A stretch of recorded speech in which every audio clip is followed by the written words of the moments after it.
Assalamu alaikum dear students, my name is Mohammad Fahad Saeed from Times Institute. Welcome to the linear algebra. जी student, आज का जो topic है हमारा वो सिस्टम ऑफ लीनियर इक्वेशन से ही लिया गया है, जिसका नाम है inverse of a matrix. Student, हमने सिस्टम ऑफ लीनियर इक्वेशन में अब तक जो डिस्कस किया मैं उन्हें रिवाइज कर देता हूँ। हमने सिस्टम ऑफ लीनियर इक्वेशन में दो मेथड स्टार्ट में पढ़े। First method Cramer rule, second method inversion method. Second student, हमने इसके बाद सिस्टम ऑफ लीनियर इक्वेशन को एचिलॉन फॉर्म में कन्वर्ट करने का मेथड भी पढ़ा कि हम किस तरह से एचिलॉन फॉर्म और रिड्यूस एचिलॉन फॉर्म के ज़रिए से सिस्टम ऑफ लीनियर इक्वेशन का आंसर फाइंड आउट कर सकते हैं।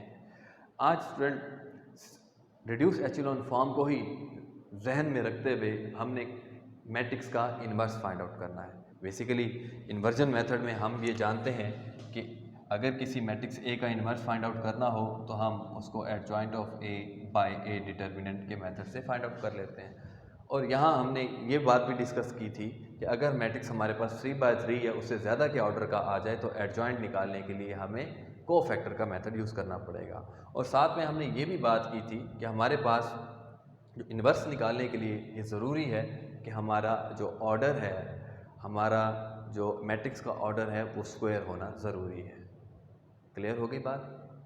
बिकॉज डिटर्मिनेंट यहाँ पर जो फाइंड आउट होगा वो स्क्वायर मैट्रिक्स का होगा।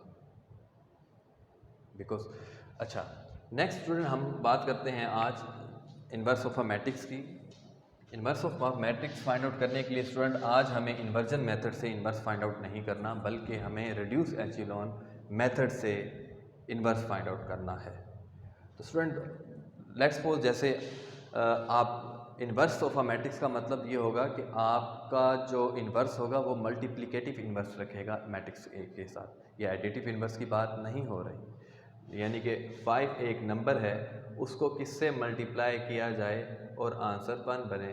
तो आप देख सकते हैं 1/5, basically 1/5 is the multiplicative inverse of 5। इसी तरह स्टूडेंट मैट्रिक्स ए आपके पास मौजूद है, आपने इसका इन्वर्स निकालना है, आपने उसका इन्वर्स को मल्टीप्लाई करना है और आंसर आपका आइडेंटिटी मैट्रिक्स आना चाहिए।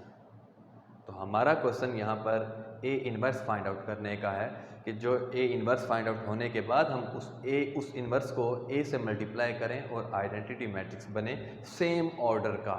यानी कि अगर मैट्रिक्स ए का ऑर्डर 3/3 है तो आइडेंटिटी मैट्रिक्स भी आपका ऑर्डर 3/3 में ही आएगा। जी स्टूडेंट, स्टार्ट करते हैं। इसको करना किस तरह से है solution. First of all student, आपने इसको ऑगमेंटेड मैट्रिक्स में लिखना है। ऑगमेंटेड मैट्रिक्स स्टूडेंट ये है कि आपने इसको इस नोटेशन में लिखना है A/I, यानी कि आपने इसके साथ आइडेंटिटी मैट्रिक्स उसी ऑर्डर का एक ही मैट्रिक्स में मर्ज करना है। जैसे आप 2 3 1 5 4 2 -1 2 -1 1 0 0 0 1 0 0 0 1, ये स्टूडेंट हमारे पास मैट्रिक्स की ऑगमेंटेड फॉर्म आ गई। अब एक्चुअल में क्या करना है, हमें स्टूडेंट इस लेफ्ट मैट्रिक्स को कन्वर्ट करना है आइडेंटिटी मैट्रिक्स में। जी हाँ, आई रिपीट कि हमने इस लेफ़्ट मैट्रिक्स को कन्वर्ट करना है आइडेंटिटी मैट्रिक्स में। और कन्वर्ट करते वक्त, जब ये आइडेंटिटी मैट्रिक्स में कन्वर्ट करते वक्त स्टूडेंट यहाँ कुछ चेंजेस आएंगी और यहाँ जब हम पूरा आइडेंटिटी मैट्रिक्स ऑर्डर 3 का बना लेंगे तो यहाँ जो मैट्रिक्स बेसिकली बनेगी वो इन्वर्स कहलाएगी मैट्रिक्स ए की। बात क्लियर हुई? अब स्टूडेंट क्वेश्चन ये है कि हम किस तरह से इसको आइडेंटिटी मैट्रिक्स में रिजोल्व करेंगे, बनाएंगे। तो स्टूडेंट जिस तरह हमने रिड्यूस एचिलॉन फॉर्म मेथड में जो ऑपरेशंस यूज़ किए थे, सेम ऑपरेशंस हम यहाँ यूज़ करेंगे। वो ऑपरेशंस कौन कौन से थे स्टूडेंट? फर्स्ट ऑपरेशन ये था कि हम किसी भी रो ऑपरेशंस में किसी भी रो को हम इंटरचेंज कर सकते हैं किसी दूसरी रो के साथ। और सेकेंड ऑपरेशन क्या था कि हम किसी भी रो को किसी भी स्केलर से मल्टीप्लाई कर सकते हैं, किसी भी कांस्टेंट से मल्टीप्लाई कर सकते हैं। थर्ड ऑपरेशन क्या था? थर्ड ऑपरेशन स्टूडेंट ये था कि हम उस किसी भी रो को किसी स्केलर से मल्टीप्लाई करते हुए किसी दूसरी रो में ऐड और सब्ट्रैक्ट भी कर सकते हैं। तो आइडेंटिटी मैट्रिक्स बनाने के लिए स्टूडेंट हमारे पास 3 ऑपरेशंस ऑलरेडी हमने जो डिस्कस किए हमने वही यहाँ पर यूज़ करने हैं। चलिए स्टार्ट करते हैं स्टूडेंट। आप देख सकते हैं इस क्वेश्चन में आइडेंटिटी मैट्रिक्स आपको इस शेप की यहाँ बनानी है। तो रो 3 को ज़रा देखिए, रो 3 का जो लीडिंग एलिमेंट है वो 1 है। तो इट मीन्स मैं स्विच कर दूंगा R3 को R1 से, और ये R3 यहाँ से यहाँ तक कंप्लीट R3 है। अब ये R3 सिर्फ यहाँ तक नहीं रही स्टूडेंट, ये पूरी की पूरी हमारे पास रो 3 है, ये पूरी की पूरी रो 2 है, और ये पूरी की पूरी रो 1 है। तो हम इंटरचेंज करेंगे 1 2 -2 0 0 1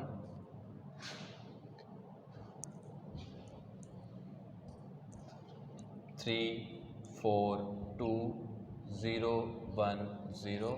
स्टूडेंट रो 1 ये रही 2 5 -1 1 0 0। और यहाँ स्टूडेंट हम ऑपरेशन यहाँ लिख देते हैं, हमने R1 को रिप्लेस किया है R3 के साथ। सेकंड स्टूडेंट आइडेंटिटी मैट्रिक्स बनाने के लिए आप देख सकते हैं कि यहाँ लीडिंग एलिमेंट, फर्स्ट रो का लीडिंग एलिमेंट 1 आ चुका है, और अब इस लीडिंग एलिमेंट की मदद से ही हमें रिड्यूस एचेलॉन फॉर्म में कन्वर्ट करने के लिए लेफ़्ट और डाउन साइड 0 चाहिए थी। तो अब 0 इनको बनाने के लिए हमें क्या करना होगा, हम इसकी मदद से नीचे वाली जो डाउन साइड एंट्रीज़ हैं उन्हें 0 बनाने की कोशिश करेंगे। तो हम first of all student operations लिख लेंगे कि ऑपरेशन यहाँ पर क्या होगा, ऑपरेट करेंगे स्टूडेंट R2 पर, R1 की मदद से किया जाएगा, और R1 को अगर हम 3 से मल्टीप्लाई कर दें और उसके बाद सब्ट्रैक्ट कर दें तो आंसर हमें मिलेगा R2 का। इसी तरह स्टूडेंट ऑपरेट करना है हमें R3 पर, और R1 की मदद से स्टूडेंट हमें करना है, R1 को मैं 2 से मल्टीप्लाई कर दूं और उसके बाद सब्ट्रैक्ट कर दूं तो हमें आंसर मिलेगा R3 डैश का। क्लियर हुआ स्टूडेंट? स्टूडेंट जो हमने अब यहाँ लिखा वो हम अब एक्चुअल में करके देखते हैं कि हमारा आंसर क्या रहेगा। अच्छा, आज एक बात और ध्यान में रखिए स्टूडेंट, इस केस में R1 चेंज नहीं हो रहा बिकॉज R1 की मदद से किया जा रहा है। जिसकी मदद से हम 0 बनाने की कोशिश करेंगे स्टूडेंट, उसको हमने चेंज नहीं करना है। तो हम R1 पहले ही लिख लेते हैं, 1 2 1 2 -2 0 0 1। ये स्टूडेंट हमने अपने पास ऑलरेडी लिख ली। तो स्टूडेंट ऑपरेट करते हैं जी। स्टूडेंट R2 क्या है हमारे पास, R2 है 3 4 2 0 1 0, और R3 को हमने 3 से मल्टीप्लाई करना है। तो 3 1 ज़ार 3, 3 2 ज़ार 6, -6 0 0 एंड 3 0 0 एंड 3।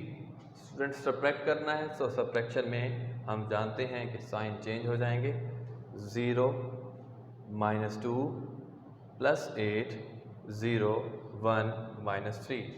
तो ये स्टूडेंट हमारे पास आंसर आया R2 डैश का।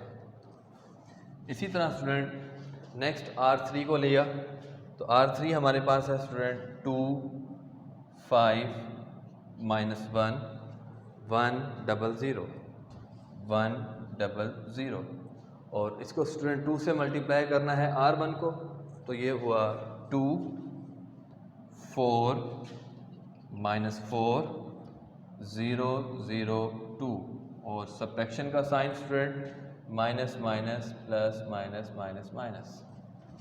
जी स्टूडेंट, ये हुआ 0, ये हुआ 1, ये हुआ 3, ये हुआ 1, ये 0 और ये -2। स्टूडेंट ये हमारे पास R3 डैश आया।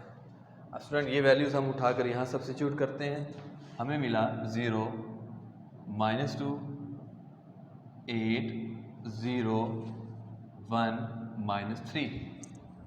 और R3 डैश क्या हुआ स्टूडेंट, 0 1 3 1 0 एंड -2। क्लियर हुआ स्टूडेंट। नेक्स्ट स्टूडेंट देखिए, नेक्स्ट स्टेप में हमें reduce echelon form, in other words हम ये कह रहे हैं कि हमें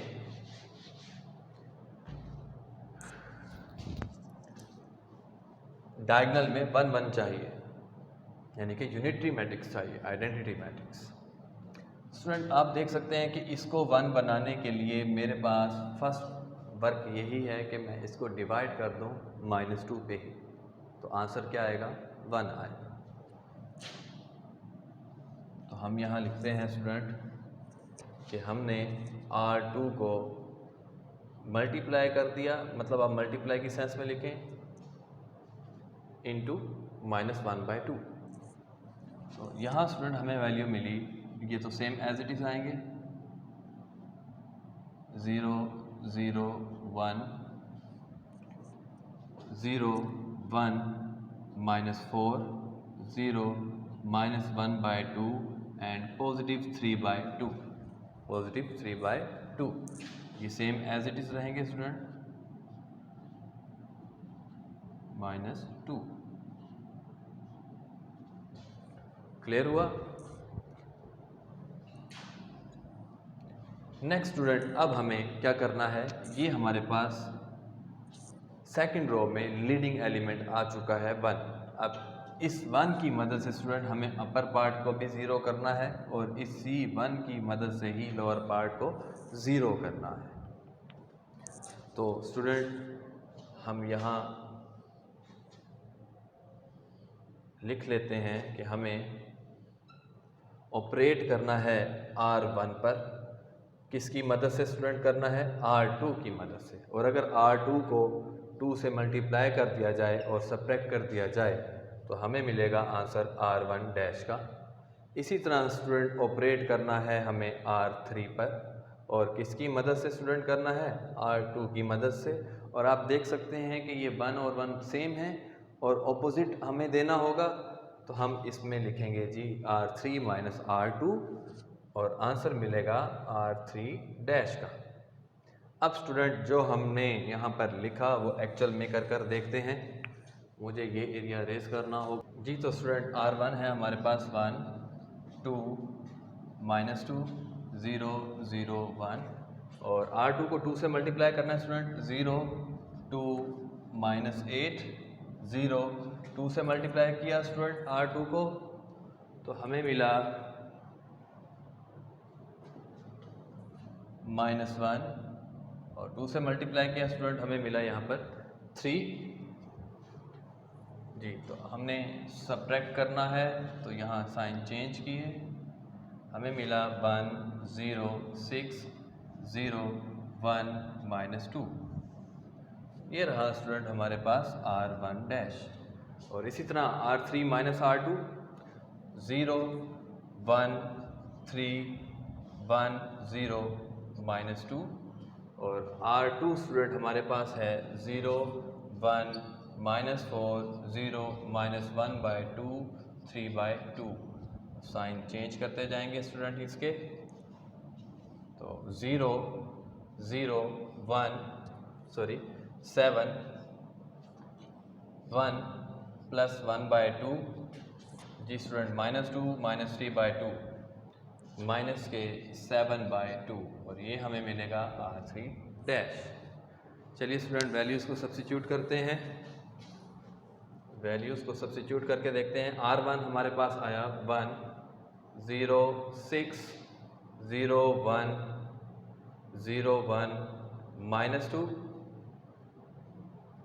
और R2 स्टूडेंट हमारे पास है 0 1 -4 0 -1/2 -1/2 3/2, और R3 स्टूडेंट हमारे पास आया 0 0 7 1 1/2 -7/2। नेक्स्ट स्टूडेंट हमें अब क्या करना है, हमें R3 का जो लीडिंग एलिमेंट है जो कि 7 है, इसको हमें 1 बनाना होगा।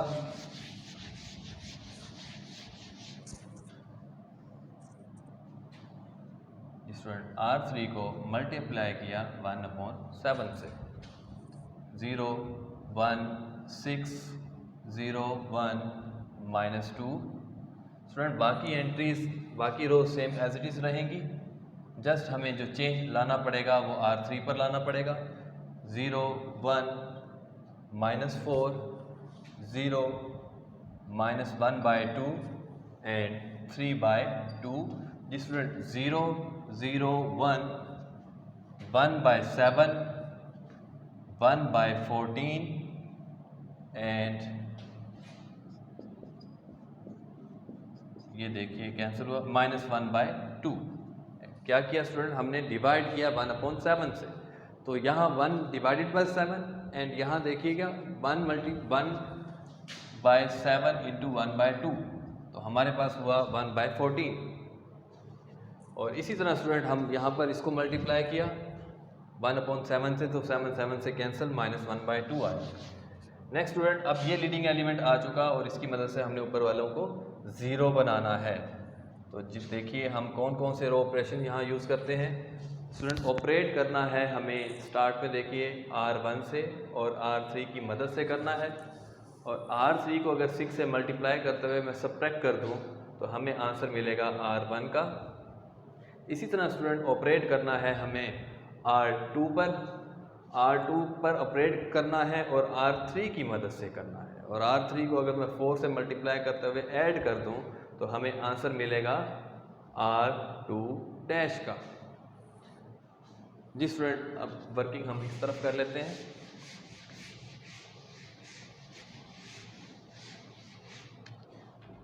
R1 इज स्टूडेंट 1 0 6 0 1 -2, और R3 को 6 से मल्टीप्लाई कीजिए स्टूडेंट 0 0 6 6/7 6/14, तो आंसर हुआ स्टूडेंट 3/7 और यहाँ 6 से मल्टीप्लाई किया स्टूडेंट तो हमें मिला -3। सब्ट्रैक्ट करना है स्टूडेंट, साइन चेंज हो जाएंगे और हमें मिला 1 0 माइनस ये 0 हुआ -6/7। स्टूडेंट 1 -3/7, तो हमें मिला 4 7 1 7 7 -3 4/7 और हमें इस तरफ मिला +1। ये R1 डैश का आंसर हुआ स्टूडेंट। इसी तरह से R2 लिखिए 0 1 -4 0 -1/2 3/2। R2 आ गया स्टूडेंट। R3 को 4 से मल्टीप्लाई कीजिए 0 0 4 4/7। इसी तरह स्टूडेंट 4/14 तो हमें मिला 2/7, और इसी तरह 4 से मल्टीप्लाई कीजिए स्टूडेंट हमें मिलेगा -2, और सब्ट्रैक्ट ऐड करना है स्टूडेंट 0 1 0 4/7 -1/2 + 2/7 स्टूडेंट ये हुआ 14 -7 + 4 -3/14 -3/14 स्टूडेंट मिला, और इसको सोल्व कीजिए 2/3 -2 तो 2 2 4 -1/2, ये स्टूडेंट हमें मिला R2 डैश। तो R1 डैश स्टूडेंट हमें मिला 1 1 0 0 -6/7 4/7 1, और R2 हमें मिला स्टूडेंट 0 1 0 4/7 -3/14 एंड -1/2, और स्टूडेंट R3 हमारे पास है because R3 same as it is आना था 0 0 1 1/7 1/14 एंड -1/2। जी हाँ स्टूडेंट देखिए यहाँ पर हमारे पास लेफ्ट हैंड साइड पर आइडेंटिटी मैट्रिक्स आ चुकी है। इट मीन्स जो राइट हैंड साइड पर जो मैट्रिक्स आया वो बेसिकली इसका ए का इन्वर्स था। तो हम यहाँ लिख सकते हैं A inverse is equal to -6/7 4/7 1 4/7 -3/14 -1/2 1/7, 1/14 and -1/2। ये स्टूडेंट इसका ए का इन्वर्स निकाला। अगर आप इसी इन्वर्स को ए से मल्टीप्लाई करें तो हमारे पास जो आंसर आएगा वो आइडेंटिटी मैट्रिक्स आएगा ऑर्डर 3 का। इसी तरह स्टूडेंट इस मेथड से आप 4/4 का भी इन्वर्स फाइंड आउट कर सकते हैं, 5/5 का भी इन्वर्स फाइंड आउट कर सकते हैं। उम्मीद है स्टूडेंट आज का लेक्चर आपको समझ में आया होगा। हमने आज इन्वर्स फाइंड आउट किया रिड्यूस एचेलॉन मेथड्स के। इंशाल्लाह नेक्स्ट लेक्चर में दोबारा मुलाकात होगी। हम इसी सिलसिले को आगे बढ़ाएंगे और आगे नेक्स्ट लेक्चर में हम रैंक को डिस्कस करेंगे कि रैंक क्या होते हैं और किस तरह से फाइंड आउट किए जाते हैं। तब तक के लिए स्टूडेंट अल्लाह हाफिज़।